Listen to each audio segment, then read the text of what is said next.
Hi, HR Nation. Welcome to another episode of the HR Leaders Podcast, a show where we explore the future of work with industry experts and HR executives from the world's leading global brands.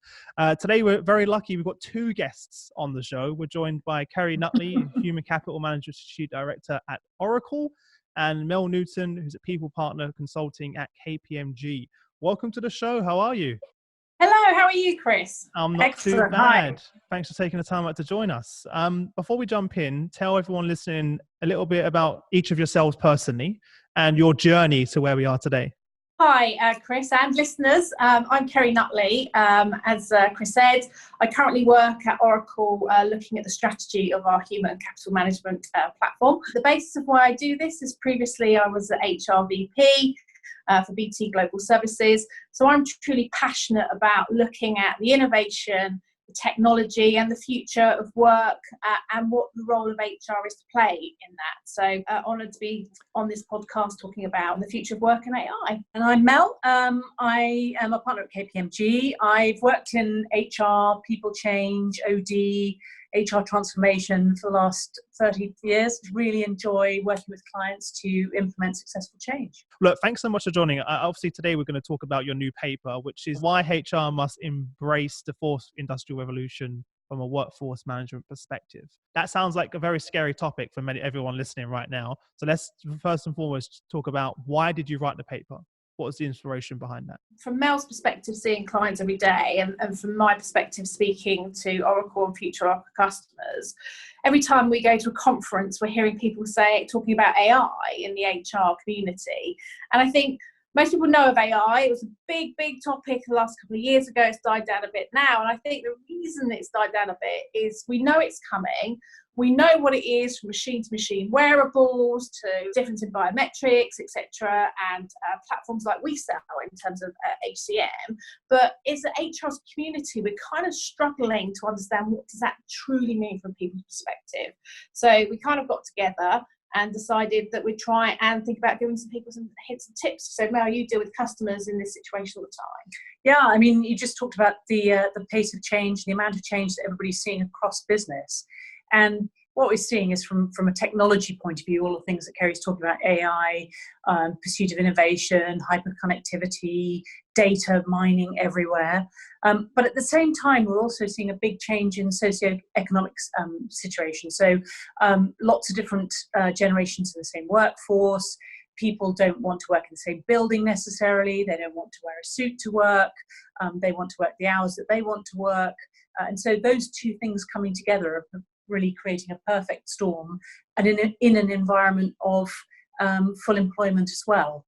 So that creates quite a challenge for businesses to meet the talent that they need to deliver their strategy. It's also from an Oracle perspective, obviously our platforms provide and enable our customers to do these types of things, to offer the range of kind of contracts, well-being, recruitment capability, but it's how do you pull these things together in an ecosystem? And this is now starting to become a responsibility more so of workforce management and the step change that they need to think about between now and the future, and what technology is going to really mean from a people perspective and really driving that forward. Mm-hmm. Would you agree that, because everyone keeps talking about AI, future of work, isn't it? It's already here though, right? So, well, it's interesting. I would say robotics, automation are definitely here. AI is coming to the world of work. I'm not sure we've seen the bow wave yet. I think we've seen a few trickles of the sorts of things it can do from a machine learning point of view, but the sort of futuristic view we have of AI and really making a fundamental difference to our world, I don't think we've quite experienced that in the world of business yet. I would agree with you, Chris. I think AI is here. I think where I've seen it, especially working in companies like BT, it sits very much in the operations area of the business. So you have an operational manager who's passionate about AI, delivering cost reductions in people. It also sits within the CTIO. And I think the bow wave that I think we're both talking about is how HR starts taking the lead. So is fourth industrial revolution and AI here? Yes, it is. But are we looking at it collectively? Are we looking at it holistically and really planning an organisation strategy towards that in terms of all of the functions of HR? And this is kind of where Mel and I thought we'd write the paper to help our fellow colleagues get on that journey and really reach out and take accountability for it in terms of what it means from a people perspective. Well, I commend you both for taking it on. First and foremost, could you give some examples of what you're seeing in industry at the moment? So one of the key things we're seeing is something we've written quite a bit about on atomization of work. It's a bit of a buzzword, but really moving from role-based jobs to skill-based jobs. So recognizing that you might be today an accountant or an actuary, and tomorrow we might just say, okay, you are somebody in our organization that has 30 key skills that we can deploy across the business to deliver the kind of work that we need to do. Substantial parts of those skills are being replaced, the administrative, repetitive tasks, by robotics today. What we're seeing is then we've got a reduction for headcount, and we're being able to deploy that against other more cerebral activities, but taking away people's job titles as a result. And likewise for myself, in the work that we do, we very much are looking at the transition of HR as a function. So initially, when we rolled out platforms like HCM, we would see the creation of HR services. We would see the creation of kind of moving from predominant HR business roles to HR services. We're now seeing with applications on mobile phones when that data can be demonstrated to certain peer levels within an organisation and structured to a manager, to a chief HR officer, down to an individual. We're now seeing very much a change of these types of AI, voice recognition coming into our platforms and what that means for an HR function, as well as the impact on the organisation as well. So the movement of work, the use of technology to make it quicker, simpler and easier is kind of the start of this. But we know it's not just the HR function, it's going to be coming out to the workforce in general within an organisation. And that's why workforce management, who kind of has that lens end to end, is really important that we get them thinking about what does it mean for them. I'll tell you what we're also seeing is discernment between when you can use technology, AI, robotics, etc., and where you still want the human touch. So let me give you an example. Insurance company in a claims department might receive lots and lots of calls, and they want to replace some of those with a bot or with the press of a button. If you're claiming for damage to your car, that might be really acceptable. If you're ringing because of somebody's died in the family or something like that, you're unlikely to want to be dealt with by a bot. You're going to want to talk to somebody. But it enables those organisations to spend more time and care on the conversations that we do want to have face to face.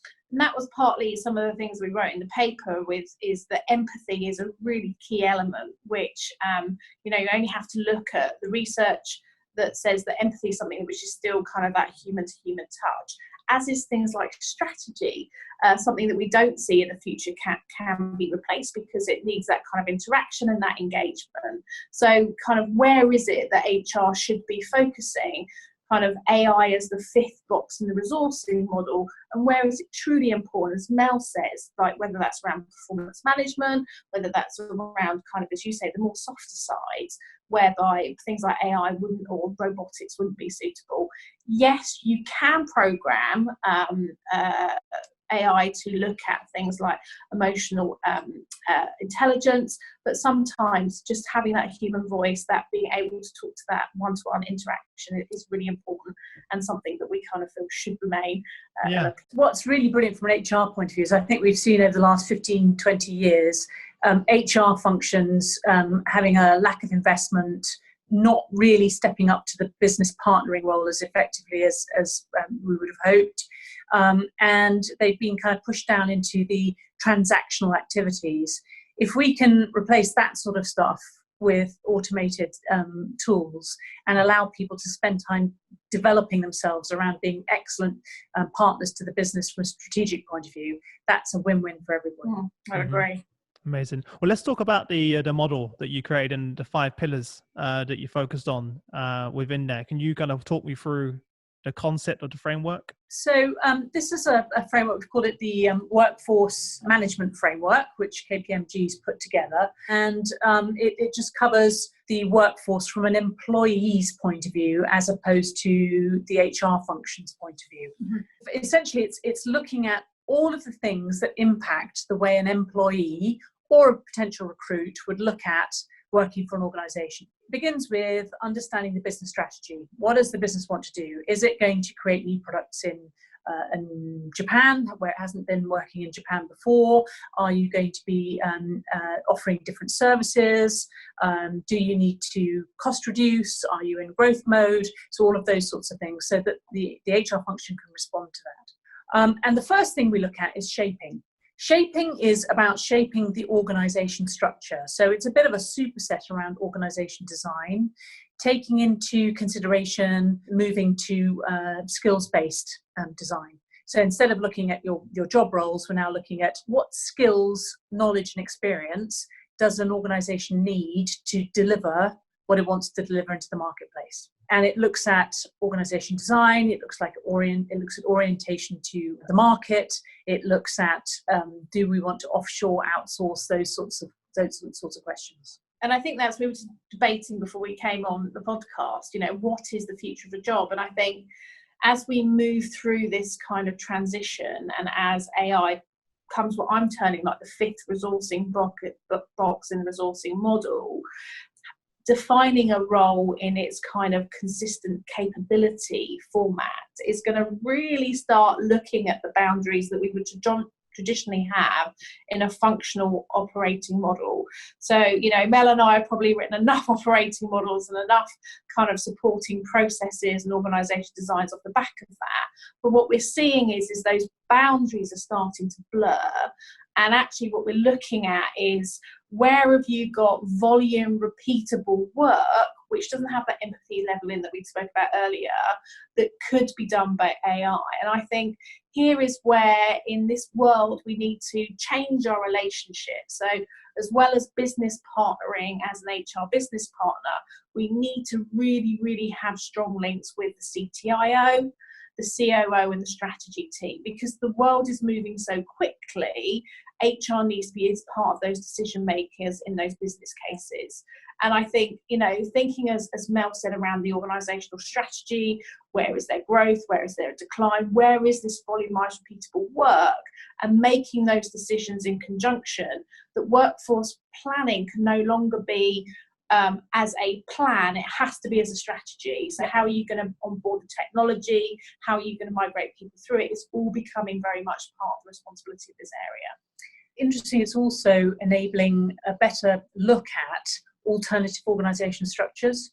So in the operational world, in most businesses, the operations team is a pretty hierarchical structure, and we haven't really seen great inroads into centres of excellence and networked organisations.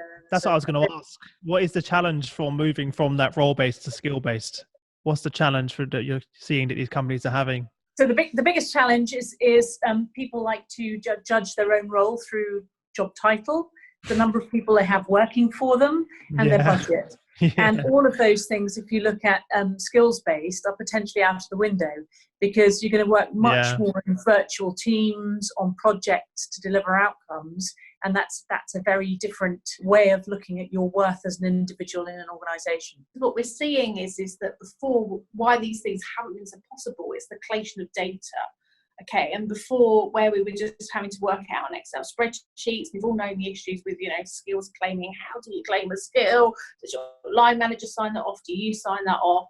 Actually, what we're now saying is with this type of model, defining the capability as part of what you need to do to complete an outcome activity is going to be some of the things that you need to think about, because they're going to blur. And I'm not saying, in 2 years' time, we won't have anything called HR and everyone will be their capability binds, but things might change in terms of what we would see as traditional functions. And we were having a chat with Sainsbury's the other day, and they're looking at things like this as well, in terms of where should some of the HR functions sit.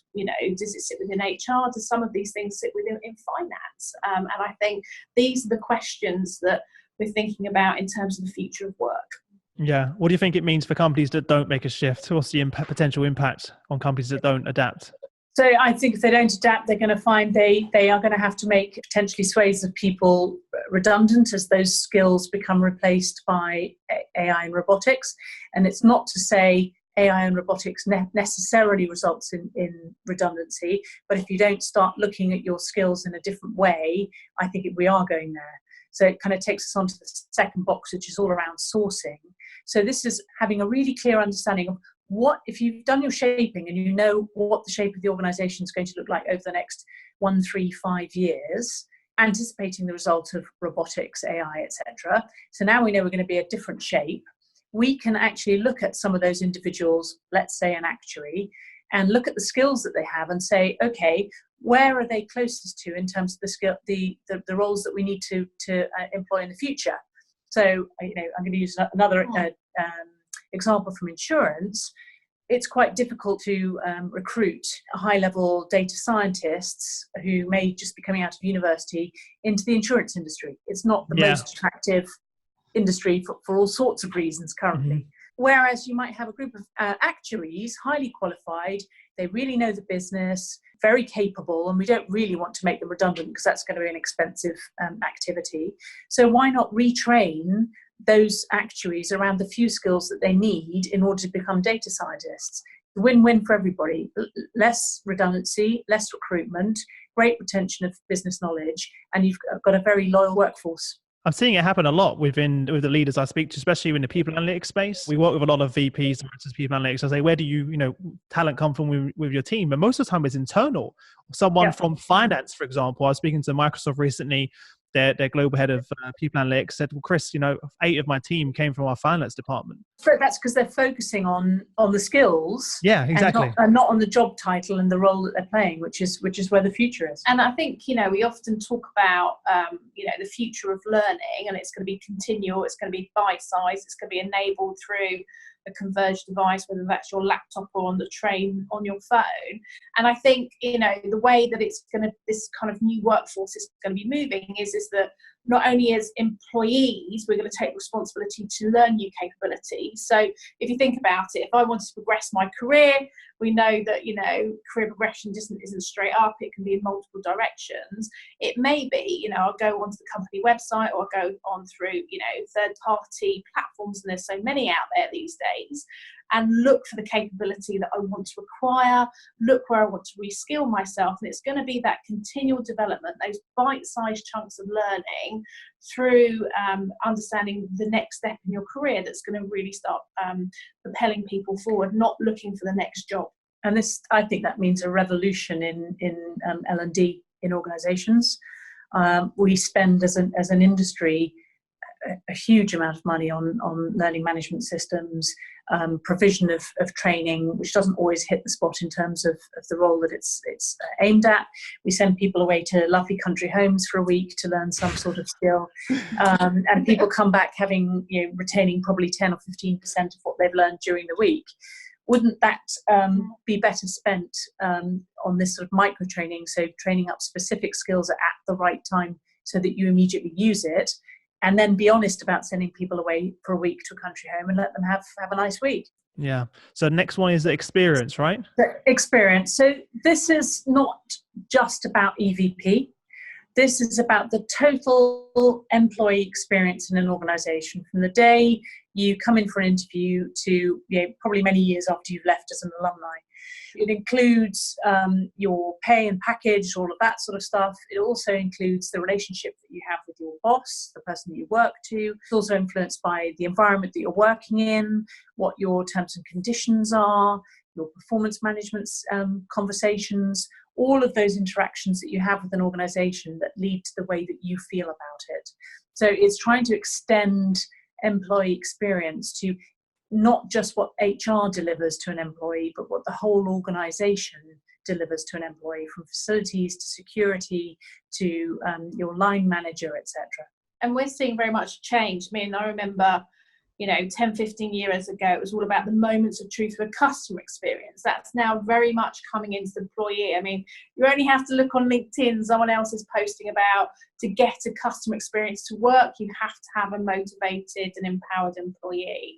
And we're seeing this as well from the customer work that we do, not only in defining it and delivering it, as Mel said, from those end-to-end processes, but also in the interaction. So, what you don't want to do is to, be on your phone and then come in and feel that you've got to open your laptop and then have a slower experience. Likewise, as managers, we appreciate that there may be, you know, a different platform here and a different platform supporting finance, a different platform supporting HR, but we want that to come to us in one digestible user interface where these things are connected. So I go to one portal to see what's my to-do list and to ensure that I can activate those and keep everything on time.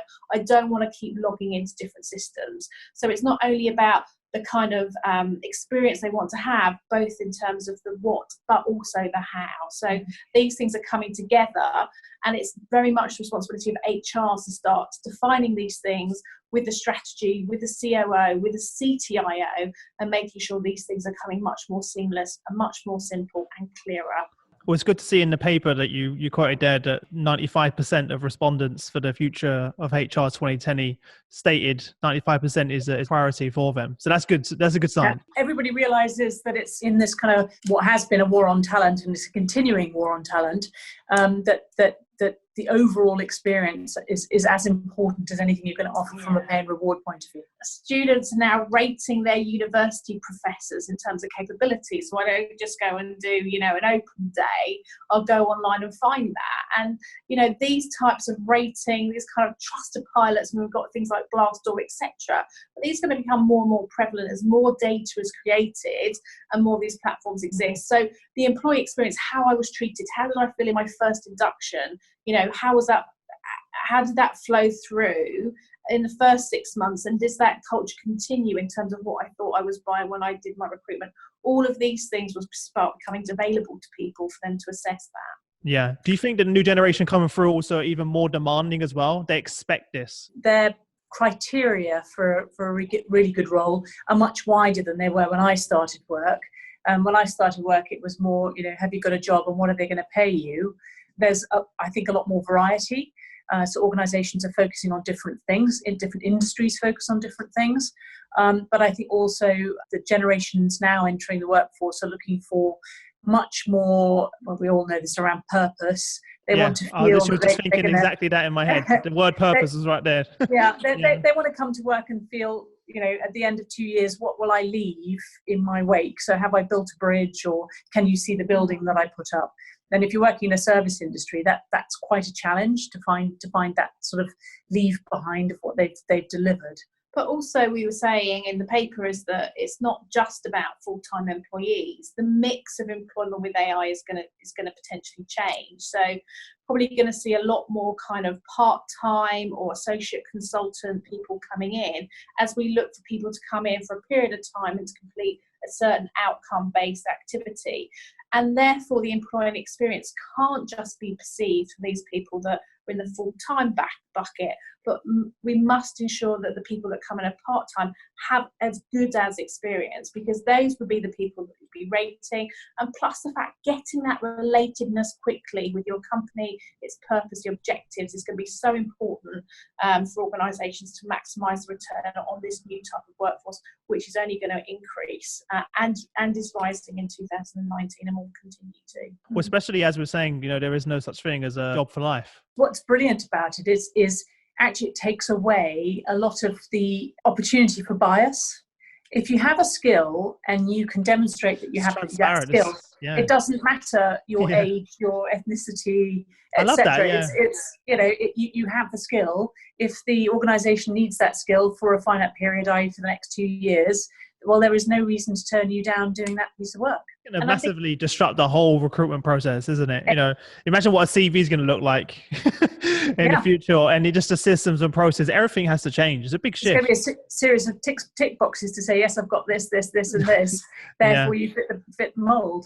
And I think from a manager's perspective, it's how they deal with this. So you're going to have people who are potentially full-time, you're going to have your part-time and your transient workers, and plus potentially you might have your AI, which are going to be accountable and responsible to ensure that experience to customers as well. So again, thinking about leadership and what that means, I think is something that HR needs to consider to make sure that leaders have the right capability, the right mindset to truly manage that really well. Yeah, well, that leads us quite nice onto the fourth part. But you spoke about it a bit earlier when you were saying with AI becoming the fifth element of workforce planning. Could you elaborate a bit more on that? So we obviously think that when considering an operating model or your workforce, your standard 4-box resourcing model, HR needs to be at the forefront of thinking, could AI be a resource to complete this activity or task? Where I've seen this in my HR practitioning world is that often these activities come forward from operations or the CTIO as a business case, and then probably HR get more involved in understanding the reductions in FTE or the displacement of FTE for that role. And what we're saying here is that the conversation needs to be kind of triangulated, and HR needs to very much come into those conversations. So not just maybe in the service element. So when I was in BT, it's very much coming in the contact centre piece, but really understanding not only for today what's the art of the possible, but the medium and long term. And I think it's, as Mel said, where you can do this well, where you can reskill or redeploy is going to be a much better employee experience. It's going to be a lot less cost in terms of redundancies or displacement, and therefore actually thinking about this in the forefront rather than kind of every year put in your strategic workforce planning, which was kind of more of the same with some programs that we had in. I kind of think as we're on this journey, as we're on this cusp, it really should be considered as a work stream in itself. And this is where our workforce planning colleagues kind of really do, as Mel said, need to cement those relationships in the business and be talking about this in terms of what is coming, where is the investment going to be made against the company strategy to make sure we're planning to it. What does that mean for the existing workforce? How can we manage that to replace them for some limited skills that we know are in the market, whether that's around digital or security, to really ensure that as the organisation moves forward, it does with the employee in mind, the customer in mind, and managing the bottom line. And is that what you meant by when you say understanding requirements before planning the answer? It's pretty much what you just encapsulated there. That's precisely what we did, yes. Should ask you. I was like, no, next. Anything you wanted to add to that? Generally on this framework, I think what's interesting is when we saw videos, for instance, go out of fashion, what we saw was people starting to use DVDs. And DVDs were really, really kind of futuristic, and the guy who had a DVD player up the road. But what happened was people started talking to them. It was quite futuristic, and then one person got one, and it was still futuristic, and then 2 or 3 got it, and then after a while 5 or 6 got it, and it was very quick between that point and Blockbuster going out of business. Yeah, so it seemed to happen very quickly, and I think we're seeing the same thing with workforce management, which is the traditional static workforce in a hierarchical organisation who come and work for somebody for 10 or 15 or 20 years with a pension in mind. That model has been very well established and is taking a long time to really challenge. We're starting to see ourselves get into that bow wave, and we're going to see a lot more organisations structure their workforce in a very different way quite quickly. Last but not least, you got number 5, right? Workforce capability and agility. Yeah, so this is all about creating that internal capability to do this. Yes, it's core to HR, but it's involving other parts of the business, strategy, CEO, CIO, and creating. It is an adjunct to the HR function. This is something that we're going to have in place on a continual basis. It's not a piece of work that needs to be done and then we move on and move it into BAU. This is a new BAU function, I believe, going forwards, and it will draw on people from across the organisation into that team, underpinned by HR. And I think it's that real-time capability. So yes, you need to forecast the future, but it's also, when do you start that right to left planning in terms of getting the data to inform you as you go through those milestone steps? And I think, we have so much more analytics within HR around people, and it's kind of, as long as we collate the data, we can configure it on platforms like Oracle HCM. And it's also being able to understand that data so we can apply it to the business in terms of the near time, but also the wider strategy and how that's playing out. This is really important. I think I've seen to date organisations not really getting as engaged with HR data analytics as they could be. So lots of organisations who build the capability and then don't really know what the question is they're supposed to answer. This is a really big opportunity to step up to that. So we're looking at the strategy of an organisation, talking about, I don't know, a new strategy to be a growth period, moving into new geographies, new products, etc. This is the opportunity for people data analytics to say, okay, if we want to do that, here are 2 or 3 options for the way we might want to put that workforce together, focusing on, all internal people full time, 30% contingency workforce, or actually outsourcing it to a third party, and what the costs of those would be, how quickly we could move to it, how do we build capability where we don't have it to fulfill that requirement. So it really brings the data analytics into their own. And I think, going on this journey, sit down with your core stakeholders and challenge your KPIs, right? How many times have we really, as an HR department, thought about what are the KPIs that we need to be measuring to understand our future? And I think, I think back to my days, we probably had the same 4 or 5 on our key dashboard, and it went year on year. And I think, you need to broaden the environment and the input, get the CTI involved, get the COO involved, get strategy involved, and think what's the critical data that we need to collect to make sure that we can understand when we need to move or whether we're on the right track, and have that conversation. The technology is there to help you capture it, but it's capturing it, understanding it, and applying it. What I love, by the way, which you've done in step 5, is you've given us all of the questions to ask. and for everyone listening who can't see it, once you actually get a copy of the paper, you'll realize that throughout each of these 5 steps, every single step, you've both provided practical questions that you need to be asking, or tips. We couldn't go into all of them, otherwise we'd have a 4-hour podcast. But this part, especially on number 5, when I was reading through it, it was really helpful to see all of those questions that you've outlined to get people started, and it really encapsulated what you just said as well. So I'm really excited about that. I think this is something that the HR function can really proactively take to the business and say, this is what we need to put into place to really be a strategic people function that delivers the business strategy. Mm-hmm. And I think the other great thing is with the capability today, it's not HR just taking the burden by themselves. These reports on platforms can be shared with managers, managing directors, with board members. And actually it is the development of the digital revolution needs to be kind of stimulated by HR, but line managers, MDs, etc., needs to take accountability and responsibility to be part of that journey. Fantastic. Well, I think we can go forever, but we'll have to wrap this up at some point. Yes. Any sort of final takeaways, tips, things that, because I think that a lot of people are going to be listening to this right now saying, where do I start? It's a lot of information to take in. 1, where would you say people should start? And 2, what sort of tips, tricks, key takeaway you want to leave with everyone? So I think for me, the place to start would be to really think about your workforce holistically. Don't just think about the organisation design or the skills that you need or the data analytics or the employee experience. These things all feed off each other, and we need to think about it in a holistic way and relate it specifically to the business strategy. So if we want to get the business excited about it, we want to get investment into this way of thinking, we need to demonstrate how this will improve delivery of the business strategy. And I think my top tip would be find friends, create that kind of community of your CTIO, your COO, your strategy lead, and work together on this problem. So HR is a massive enabler. And as Mel said, should be bringing these things to the forefront. But it is that community that's actually going to make this a realistic and a realism within the organisation.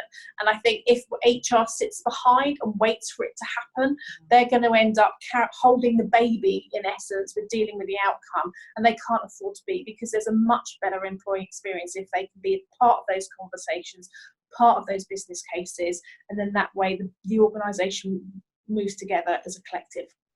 Well, look, Mel, Kerry, thank you so much for taking the time to join us. You definitely give us some practical advice.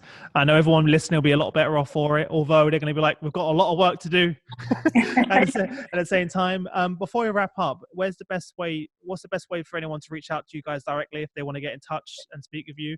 And then secondly, I'm sure everyone's wondering, where can we grab a copy of the paper?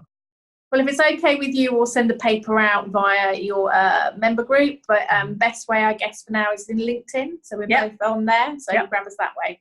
Fantastic. Well, for everyone listening, as always, guys, if you head over to hrdleaders.com/podcast, by the time this airs, I'd already have a link in the actual link description to the paper and to all of the links, resources, anything that's mentioned throughout the show will all be in the show notes for you all.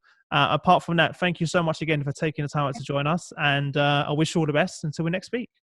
Excellent. Thank you so much, Bye. Chris.